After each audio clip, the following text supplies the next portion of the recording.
Sumigaw ng malakas si Jesus. Ama! Sa mga kamay mo'y pinagkakatiwala ko ang aking espiritu. Ang pagkasabi nito, nalagot ang kanyang hininga. Amen. Thank you, Lord. Tulungan niyo po kami, Panginoon, sa pagkakaroon ng salita ng Panginoon sa mga Panginoon sa pangalan ni Jesus. Amen. Pagkakaan na po natin si Jesus.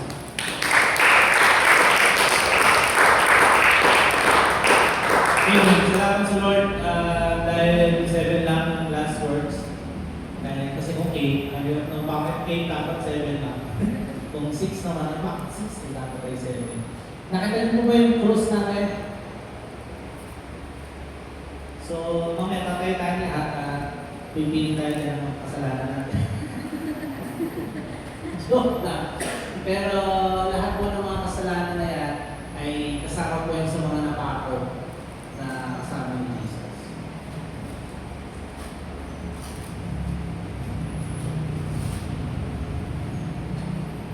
Nakakasama nga yung buti na lang, si Jesus yung namatay sa krus, hindi tayo. Kasi kung tayo, hindi ko natin kakayanin gagawin na kasalanan na yan. Sino sa inyo ang kompleto yan? Dahil sa inyo kompleto yan mga yan? Unforgiveness, hypocrisy, gossip. Ay, wala ka pala. Wala ka ang gossip. Grabe yan eh. Noong ginagawa ko namin ay ang option namin ay gawin siya Tagalog. So, English na lang, ang sakit masyado sa Tagalog.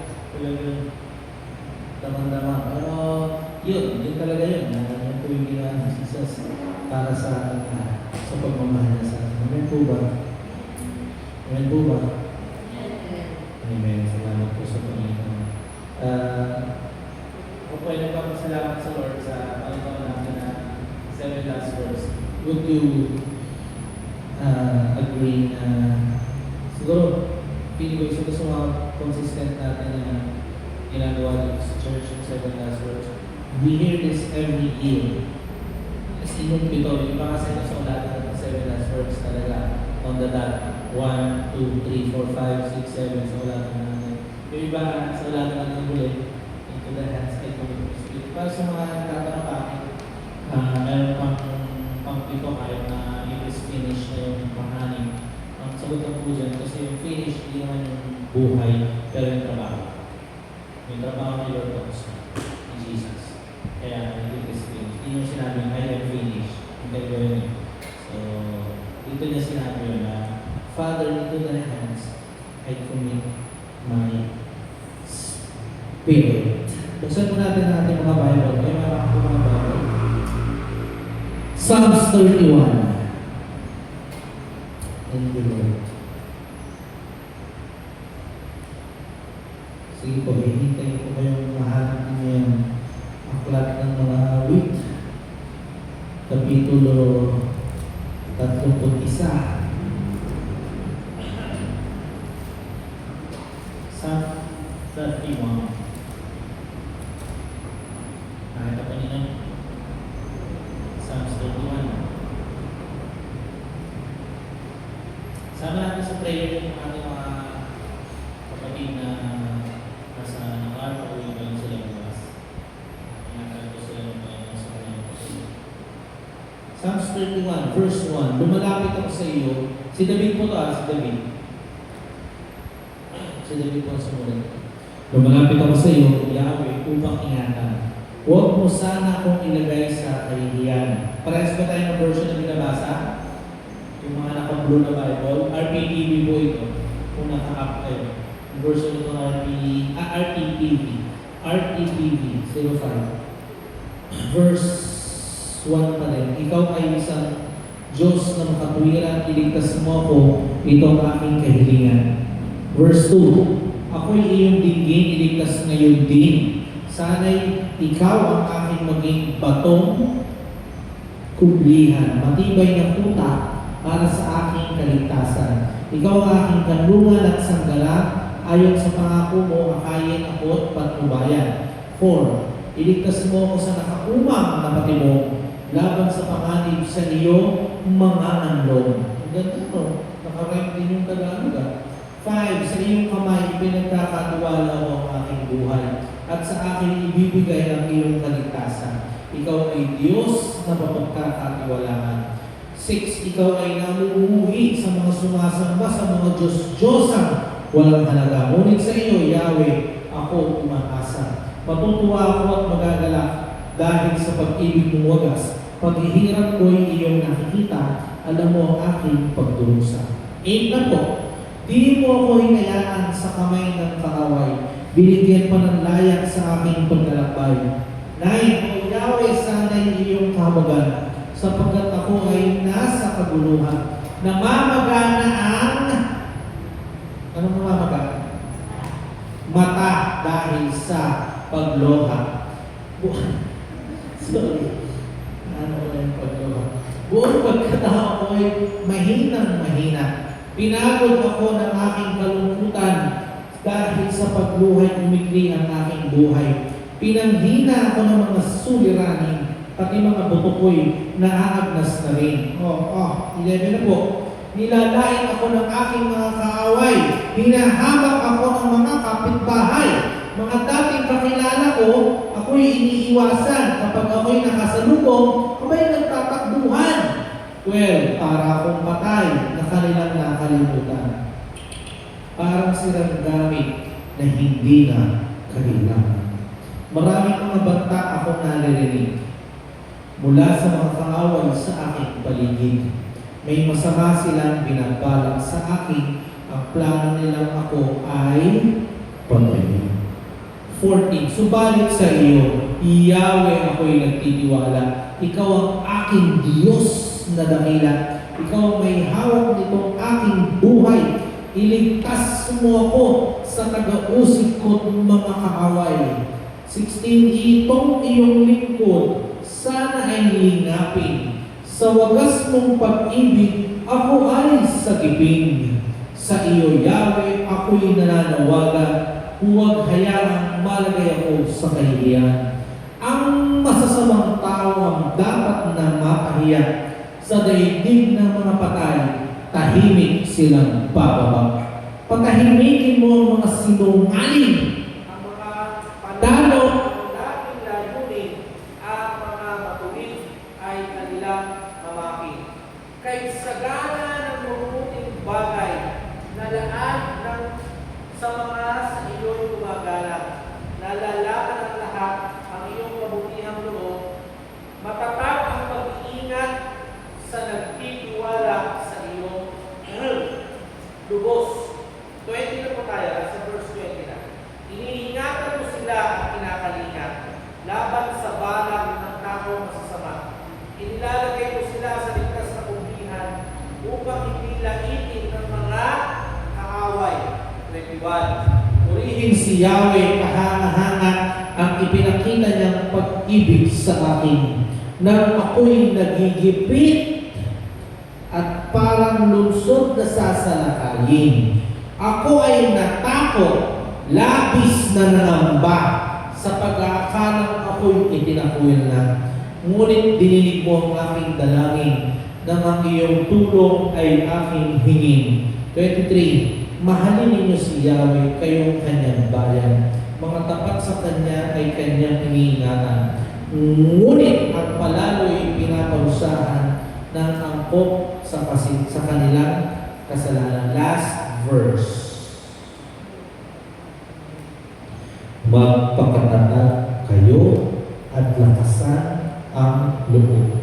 Kayong kay Yahweh nagtitiwala lubos.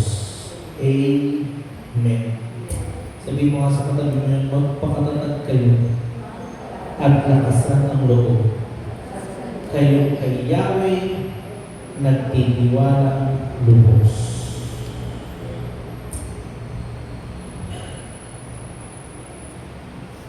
Mga kapatid, ang nagsulat po nito ay si David. And this is a mirror of what is happening right now sa not just in the Philippines but sa buong mundo. Lahat po ng mga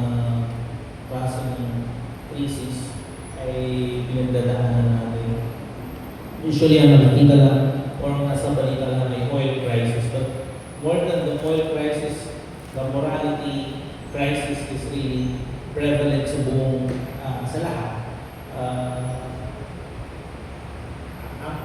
Sobrang komplikado kung i-discuss natin yung dating. So, pinag-usapan natin ito din sa isang series natin na about end times. And how we view the end times or yung eschatology natin dito sa church. But more than the facts, more than the details, the data and everything, we all know for a fact, and what we feel right now, is what is we read dito sa Psalms 31. Kung ano yung mga experience na nasa natin, panaraman naman natin, is yung nandun sa Psalms 31. Because of what we are experiencing right now sa sitwasyon natin. Iyan, magkano na full tank mo ng motor? 400 full tank. Ito Joy, magkano na full tank nito sa kotse? Nakapagpapunta na ulit kayo. Hindi pa. Magkano? Kalagay po nila, magkano na napunta ng full tank? 500? 5,000. Full tank, 5,000. Pupunta pa naman kami punta sa Maine, sa Clark, alas na sa Gascon. 130 na yung ulit tingin dito sa smart fuel mo, dati mura lang yun eh. Ngayon, 130 na yung diesel. 139, i-divide mo sa dalawa, 69 something. So, mahal. Imagine nyo na, dati na pag kumano na 60 ang diesel o ng gas. Parang ako okay nyo, sobrang taas.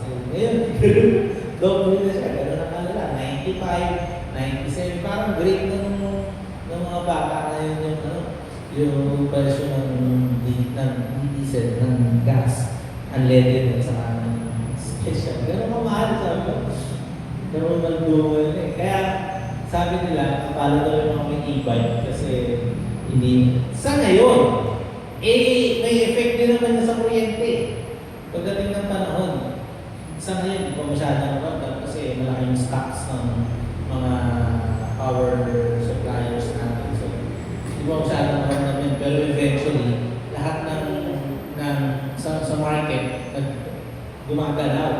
Diba? Magkano na ngayon yung mga bilihin? Happy. Nagkaroon isang post na kahapon yun eh. Isang rider sa Santa Cruz. May isang rider na nagpadagdag siya ng 10 pesos sa delivery fee. Kasi nga naman daw, doble na yung gas. Sabi nung bumibili, ano ba yan? Wala namang ganyan usapan, bigla ka nagdagdag ng 10 pesos. Maraming kanya-kanyang kuro-kuro dun sa comment section. Sabi nung, hindi na lang. Kasi nga, siyempre, parang lugi na talaga. Wala magkano lang ang hinihindi sa pag-ride. Tapos, gano'n naman yung sitwasyon. Tapos yung mga medium na tuber, mga napapanood natin sa TV, tapos hindi na makagap ng ayuda, everything na narinig natin sa balita. And pwedeng hindi na masyadong relate kasi wala naman ako, hindi man ako driver, wala akong driver, hindi naman ako nagdadrive. Masakay tayo. Wala pa masyadong galaw sa kalipasa sa pamasahe na ba? Umangat ako ba? Umangat mo, di ba? Tapos may mga nakita ko sa post ng driver na yung gusto niya dagdagan niya kung ano mo kailangan. Meron na parang ano na kung ano na mo feel niyo. Ganun ka na yung sitwasyon. Tapos sasabi nila, hanggang April 30 na lang daw yung reserve natin ng gas. Kahit naman may reserve pa, makaas na agad yung singil sa atin ng mga gasoline station. Tapos, nagkaroon ng mga bago, hanggang June 30, yung reserve natin. We'll never know. Parang hindi mo alam kung ano mangyayari sa mga susunod. And that is the situation that we have right now in the Philippines. Pero mapalad pa tayo sa Pilipinas, hindi tayo nabubumbahan dito. Unlike doon sa ibang lugar na natulad sa kunasan si Papa ngayon, kasi yung masaklap kasi sa Middle East, kahit sa Qatar, wala sa Qatar po si Papa, sa nila kasi bawal maglabas ng balita na negative. Bawa, example, may sunog. Sa Qatar. So, bilang mangyari kahit disyerto kasi medyo advance sila. So, may sunog, binibigyan mo, nakita ka ng pulis na binibigyan mo sunog, papabura ng pulis yun sa'yo. Pag yung binara, sasirahan nila yung cellphone o kunin nila yung cellphone. Kasi ayaw nila na may lumalabas sa social media o kahit sa mainstream media na mga negative news. And that's the situation that we have right now. So that's affecting the entire world because of oil. Kasi lahat tayo, kailangan natin ng oil. I don't know kung mangyayari sa 2026 kung aabot ba ng 200 per liter ang gas natin. Tayo lahat ay magiging runner na ulit. Pasok sa trabaho, nakapang-running dahil sa sobrang mahal. Hindi ko alam kung ano mangyayari. But, it's obvious every one of us overwhelmed sa lahat ng nangyayari. Overwhelming talaga siya. Sobrang, dati ang anak ng gas piso, dahil ngayon, dos na ngayon. Ngayon, hindi. 10, 20. Ganun din. Overwhelming siya, not just because nag-drive ka, pero kasi affected lahat. For now, hindi pa natin masyadong na-feel sa kuryente, hindi pa natin masyadong na-feel sa tubig, sa internet o kung saan naman. Pero eventually, it follows dun sa mga mangyayari. So, what happens in May? Paano sa June? Paano sa July? Paano sa August? Paano sa 2027? Overwhelming. Diba? Makakapag-college pa ba ako? Baka ang senior high na kaya magulang. Makakapag-aral pa ba ako sa ganito? So sa Maynila, pero LSP siguro ang kaya nanay ko. Kung masama yung LSP, pero dahil mas malapit. Gusto ko sanang bumili ng ngayong taon na ito, makabili kami ng sasakyan. Kaya mo ba namin mag-maintain ng sasakyan? Sa sitwasyon na yun. So sana na makapag-asawa na, finally, kahit sa akin, 2026, baka pwede na ako mag-asawa. Makapag-asawa pa ba ako? Mahal-mahal mo pa. Makasal. So sana mag-baby na ulit. Hindi ko ako yun ha. Hindi ko sample lang yun. Hindi ko kami niika. Ito rin.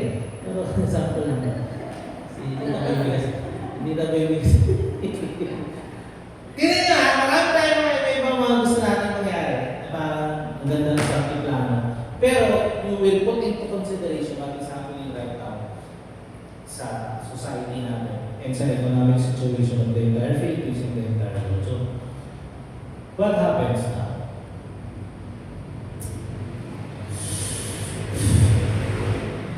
Ano nang gagawin natin?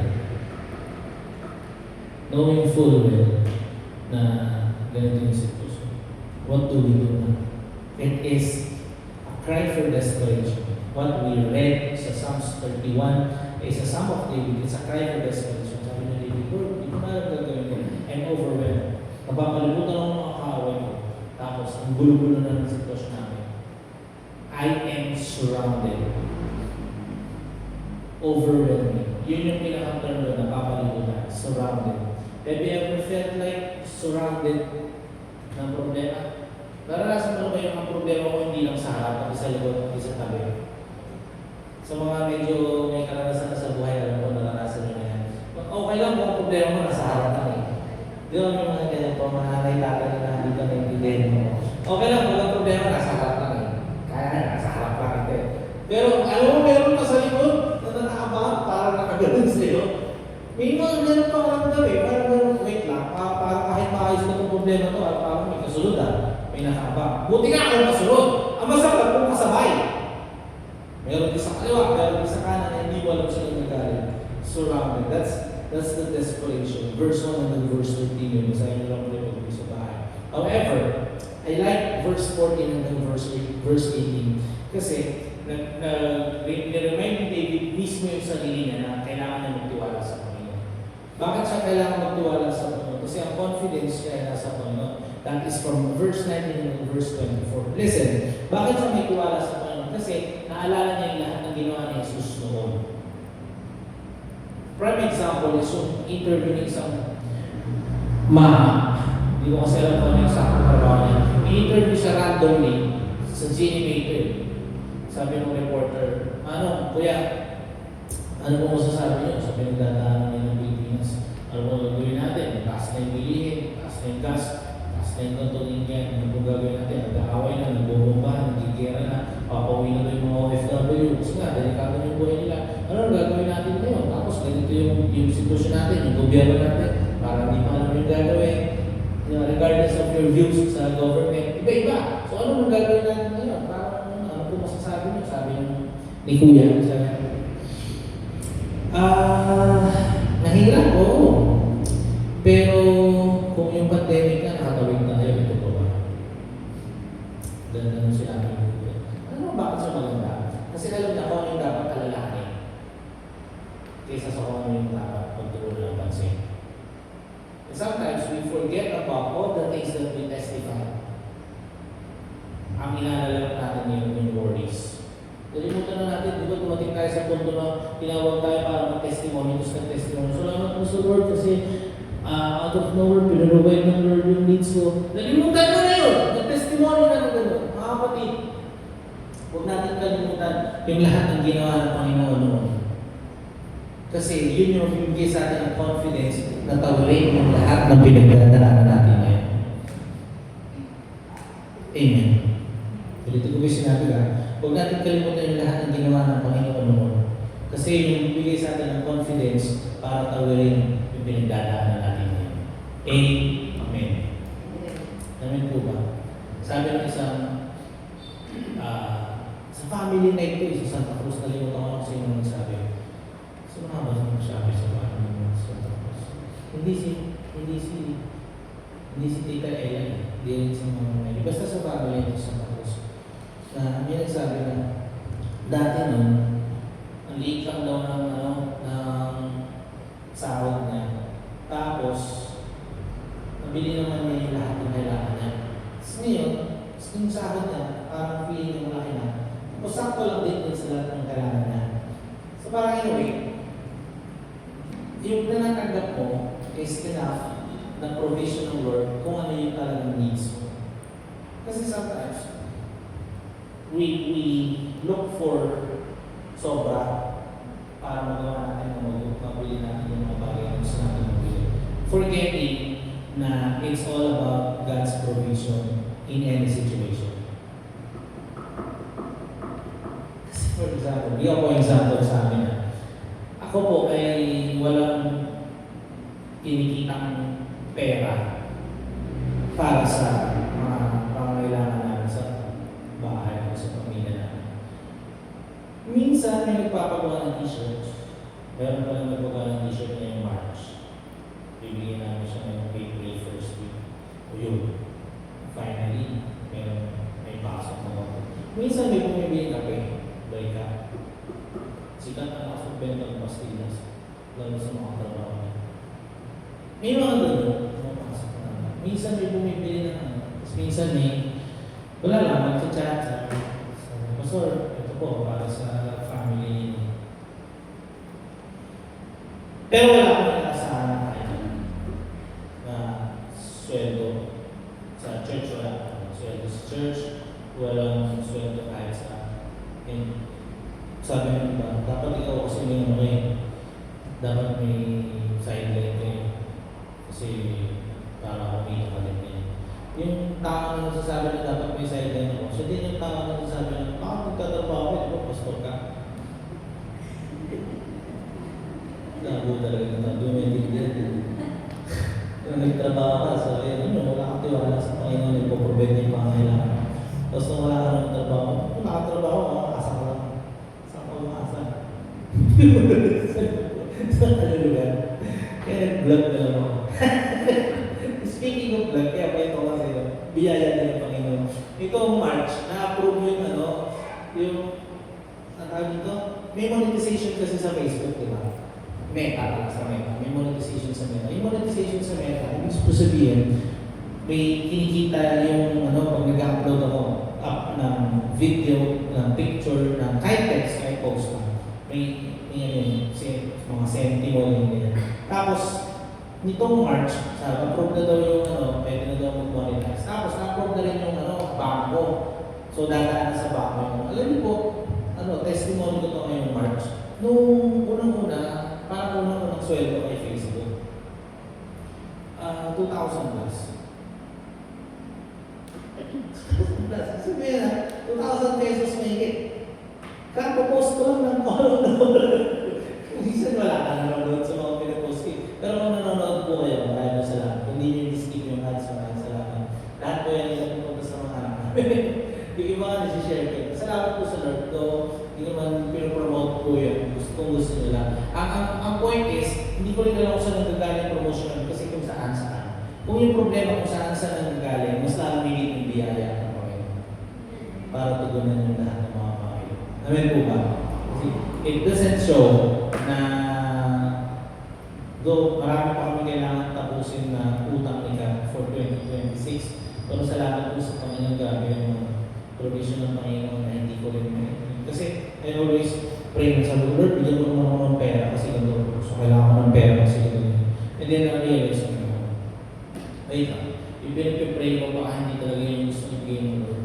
Lumaan ako sa punto ng buhay ko na ipinipray ko pera para bibigyan ng Lord kaibigan na manlilibre sa akin.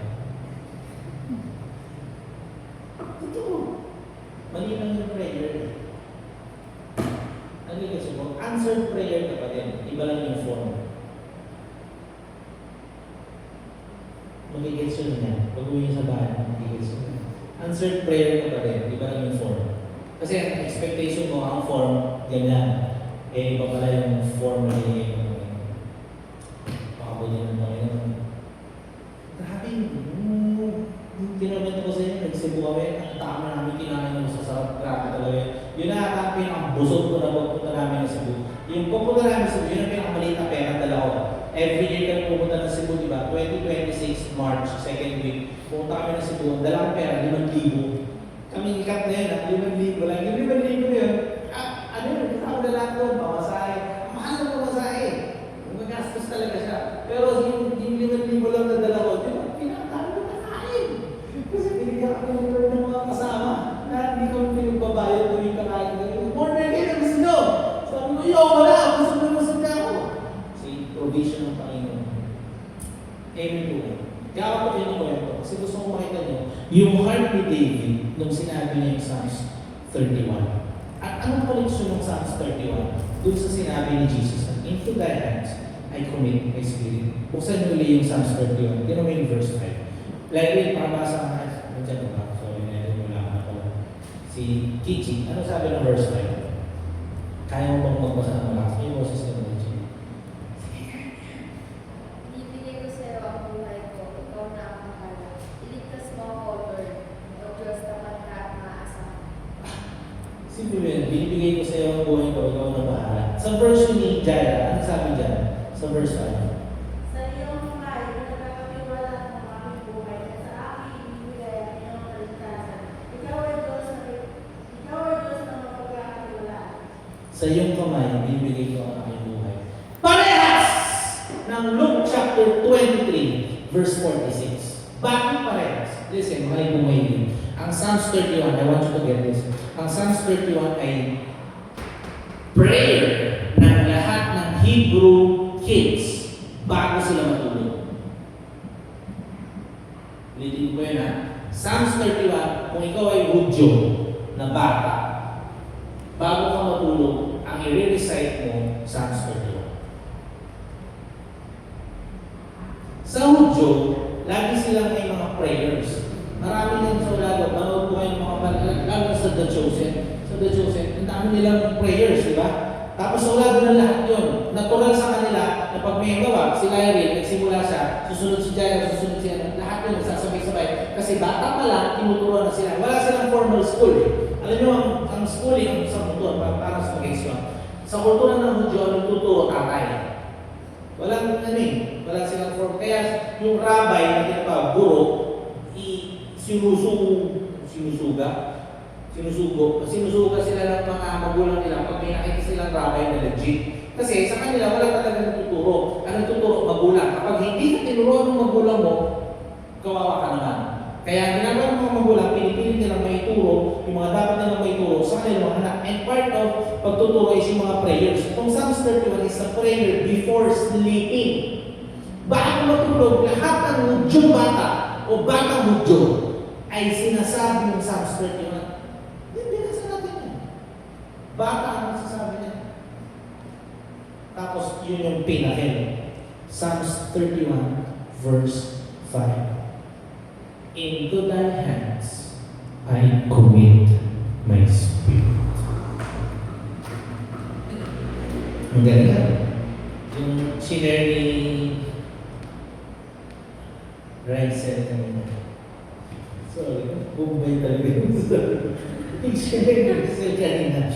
My God, oh my God. So my God, why have you forsaken me?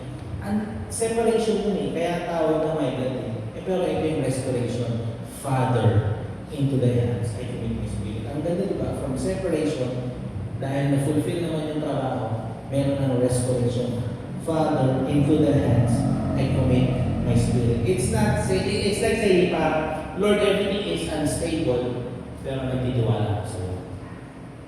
Kaya iba-iba yung presyo ng gas, pero nagtitiwala ako sa'yo. Hanggang ngayon, wala pa rin akong boyfriend or girlfriend, pero nagtitiwala ako sa'yo. Lord, hindi ko po makontrol yung mga anak ko, pero nagtitiwala ako sa'yo. Lord, hindi ko po alam yung sitwasyon ng pamilya namin, pero nagtitiwala ako sa'yo. Lord, hindi ko alam yung future ko, pero nagtitiwala ako sa'yo. Amen? Yun ang tinuturo ng bawat Jewish dads sa kanilang Jewish kids. Every night, bago matulog, bago mo yung light. Bata po kami, ang lagi tinuturo sa amin ni Papa, manalangin bago matulog. Ang favorite song na tinuturo sa amin ni Papa, Jesus loves me, this I know, for the Bible tells me so. Little ones to Him belong, they are weak, but He is strong. Yes, Jesus loves me. Yes, Jesus loves me. Yes, Jesus loves me. The Bible tells me so. Every night, bago kami matulog, kinakanta yun ni Papa o ni Mama sa amin, yung mga bata pa kami. Kaya ako siguro natuto kumanta, bihirang kantaan si Papa. Joke lang kasi. Pero hindi, lagi kinakanta yun. Hanggang sa pati mga anak namin. Nakita ko yun nung pinanganak na si Olga. Ano na? Hindi ko lang naikwento ko eh. Pero first time ko narinig si Papa na kinantahan niya si Olga ng Jesus Loves Me. Pinapatulog niya. Yung ganyan, katulad ni... Ano ang pangalan ng bata yan? Si Arcina. So, pinapatulog niya si Olga, kinakantahan niya Jesus Loves Me. Nung kinakantahan naman, naiyak talaga ako. Kasi sabi, ganun kami nung bata. Kinakantahan. Kasi pinapasa yan eh. Tradisyon na yung pinapasa. Hanggang sa marirealize mo, naging part na ng pagkatao mo. Ito yun, part ng pagkatao mo na to. Into thy hands I commit the Spirit. Kaya nung sinabi ni Jesus sa cross, nung sumigaw siya, Father, Ama, pinagkakatiwala ko sa yung Espiritu ko. Hindi yun basta sumigaw lang siya ng gano'n. Lalabay yun. Na totoong isinusurrender niya na yung buhay niya. At peace sa Panginoon. Yung iba sumusuko yung surrender kasi wala nang choice. Si Jesus hindi. Kaya sumuko kasi at peace na siya sa Panginoon. At peace siya sa Panginoon. Parang naalala niya yung time na nire-reset niya yung Psalms 31 na itinuro ng kanyang tatay na si Joseph at ng kanyang nanay na si Maria. At sabi niya sa Lord, Father, into thy hands I commit my spirit. Amen. Sana po ay makita natin na wala na ito, sana po ay dito sa last word, Father, into thy hands, I commit my spirit. Makita natin na this is not just a prayer. This is releasing control. And most of us don't want to release control. Kasi lahat tayo control freaks. Gusto natin kontrolahan natin ang buhay natin. Di ba? Sino ba ang ayaw na kontrolahan na yung buhay niya? Gusto natin lagi kontrolahan natin yung nangyayari sa buhay natin. Di ba? Problema, hindi mo naman magagawa yan, especially sa sitwasyon natin ngayon. Sa Pilipinas lalo, hindi mo makontrol. Yan yung ginagawa sa atin ng gobyerno, ginagawa sa atin ng mga political leaders natin, ginagawa sa atin ng... Di ba? Hindi mo makontrol eh. Pero, pag sinabi mo yung prayer na, Father, into thy hands I commit my spirit, you're releasing control. You're saying, Lord, I am in total dependence in you. Wala naman po ako kayang gawin kundi kita kasama siya. Total dependence. Amen po ba? Ang confidence ni David and all the Jewish kids and all the Jewish fathers is not based doon sa sitwasyon. Ang confidence nila is based sa proven character ng Diyos na sinasama nila. And if you have proven the character of God, it's easy for you, it's natural for you to commit your life, your spirit to the Lord. Amen po ba? Amen po ba? Sometimes you don't understand the situation, but you don't need clarity to surrender. Ang ganda na. You don't need clarity to surrender. Lalo na po sa and surrender is not weakness. It is placement. Ilalagay mo yung sarili mo. You're not losing control. You're giving it to better hands. You are not losing control. You are giving it to better hands. Galing ako. Alam mo na mas magaling si Lord. So, bigay mo na sa Panginoon. Doon sa binasa natin, sa Psalms 31 verse 5. Sa Tagalog po, dito tayo tapos. Sa iyong kamay, pinagkakatiwala ko ang aking buhay, at sa aking ibibigay ang iyong kaligtasan. Ikaw ang Diyos na mapagkakatiwala. Sa aking ibibigay ang iyong kaligtasan. You have redeemed me sa English. Past tense yun. Bakit siya past tense? That's the confidence that David has in his God. So, kamusta po? Kapag tayo are we confident in our prayers? Kung nananalangin tayo sa Lord, wala na po ang panggas bukas. Are we confident in our prayers? Lord, wala na po ang pang-away for next week. Are we confident in our prayers? Nagpe-pray ako ngayong bakasyon kasi pag bakasyon ang gasto sa bahay. Diba, mga nanay? Ang gasto sa bahay. Kasi kailangan mong bumili. Ang gastos talaga sa bahay. Di ba mga Mary? Sobrang gastos. Sa totoo lang, di ba kung mag-agree sa akin yung mga nanay at mga tatay dito? Mas gusto mo pang magpabaho na lang. Kaysa yung nasa bahay, mas ulit-ulit magsasabi yung malakunan, gutom. Gutom, every 2 hours, gutom. Pero, ang gastos! Kaya hindi sabi ko, bagay tayo, pagdating ng April 6 to April 5, Sunday, April 6, so nasa amin yung wala nang pasok yun eh. 2 months, walang luyan. Buong April, tsaka buong May, nasa bahay lang. Ang dating namin doon, ano ka? Ayun, ayun yung gawin ko. Kasi bakit? Kahit paano, nalilibog sila. Pag kasi walang ginagawa talaga, kakain talaga yung ibangan. Bakit ba gano'n?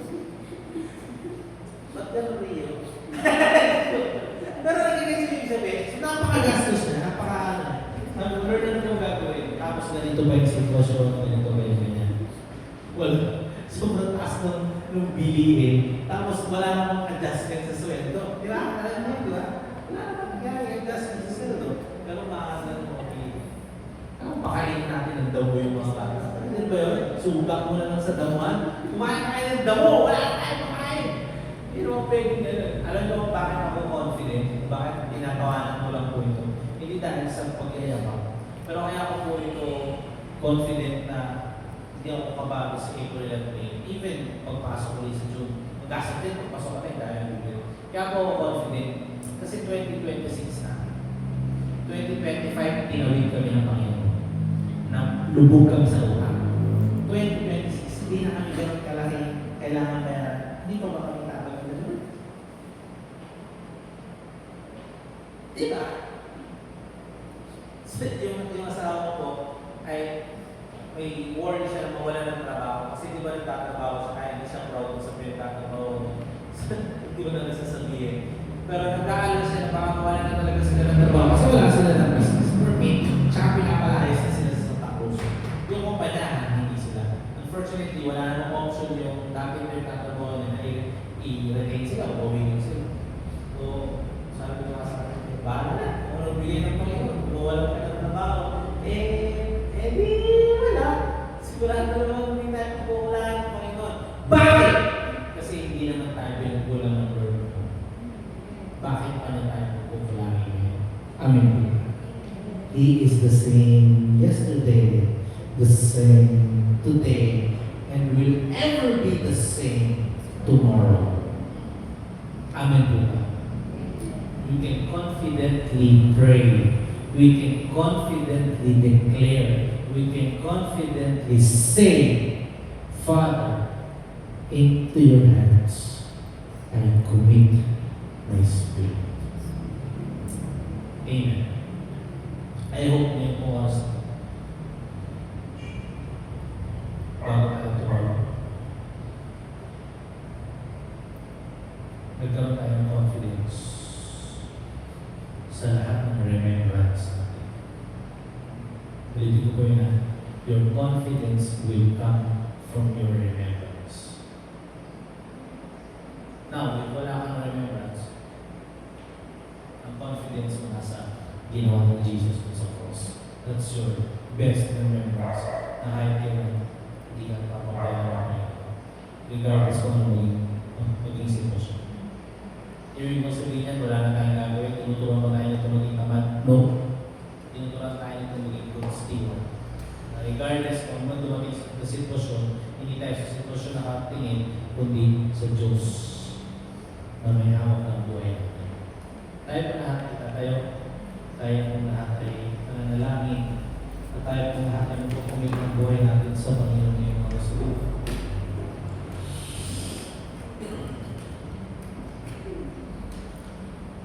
Sana dumating yung time, maging confident tayo, sabi natin sa Lord, Word into your hands, I commit my spirit.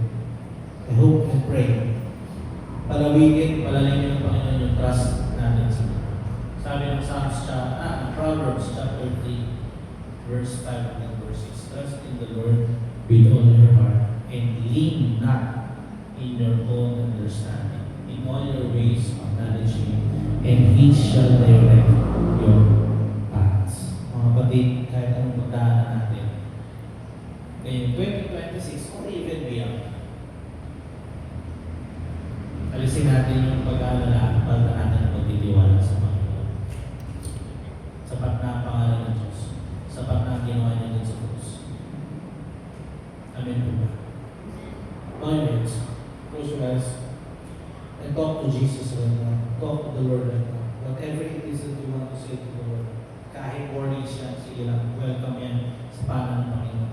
Kahit anong pag-aalala, pagdududa niya, ano man yan, laman ang puso natin ngayon, ibigay natin ngayon sa Panginoon, sabihin natin sa Panginoon. Kasi tanggap ng Panginoon yun.